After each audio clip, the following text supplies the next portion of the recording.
High school graduation is, of course, a big day of celebration for graduating seniors and their proud families.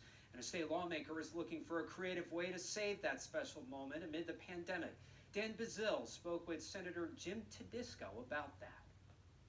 Well, with all of that social distancing, you have something that you're proposing, which is really, really important I mean, it was a rite of passage for me when I was graduating high school. But to not have graduation, that's kind of crazy, isn't it? We all remember the day. We were so proud.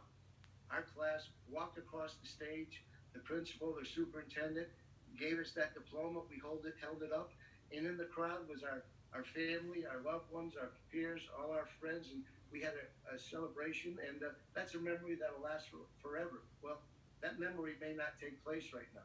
So what I put forth with Ed Carroll, who was the head of the Malta Drive-In, and Councilman Tim Dunn, who was a councilman in Malta, put together an innovative idea, and that is use the Malta Drive-In. Now, it's not perfect, but in that Malta Drive-In, you can fit 800 vehicles in there. You can have a beautiful screen with all the students there holding their diplomas up. You can have the principal, the administrators giving speeches. In actuality, after it's videotaped and sent across FM to those speakers, social distancing, all those individuals in the vehicles being protected, no danger of spreading or having a contagion from the serious virus. Malta Drive-In can hold 800 vehicles. What they'd like to do is put 400 vehicles in there so there's enough spacing. And if the larger schools like Shenandoah, Saratoga, they would do it on a 2-day type of ceremony to split up if they have larger than 400 vehicles could fit in there, larger than that many students and families. So we're offering it to the governor. It would probably need an executive order from the governor, but I think we've got to do something to bring this memory to these graduates who are achieving something very important. And Senator, what does the governor have to approve? Is it that drive-in theaters right now are not essential businesses, or they're all shut down? Does he have to give the approval to open them up? Is that what it is?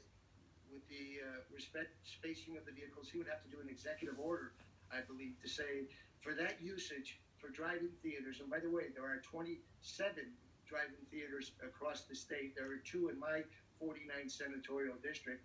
And they would have the opportunity to have a ceremony which took place in a socially distancing type of way, a safety way, all in the vehicles, would have the windows up pretty tight and a lot of spacing, but it would give them the opportunity to create that memory that I'm kind of disappointed, I'm sure they are, may not be able to happen for them. And Senator, are you working with school districts to make this happen? Have you sort of, gotten their cleared up and they're all interested in doing this with the drive-in theaters? They've been contacted by some schools, and they're interested in doing it. There are other schools in other parts of the state and the nation which are doing these types of things. So once we get the okay, we don't want to count our chickens before they're hatched. We want to make sure we have the ability through executive order by the governor, give him a look at the plan. You know, if this gets approved, students across the state, man, they will be just jumping for joy because they're extremely disappointed right now that they can't get together and do this rite of passage. And it's not only them that are disappointed, because I know they're very proud, but I think it's the family members, it's the parents, it's the loved ones. In touch, if the executive order comes through, we're going to get in touch with all the schools and say, this will be offered for you. And the good thing, it will not cost the school one dime. It won't cost the students one dime. It won't cost the parents. And that's why I appreciate Ed Carroll donating his drive-in. Senator Jim Tedisco, Senator, thank you so much for giving us your thoughts on this. We appreciate it. And good luck with this. And congratulations for coming up with something so innovative.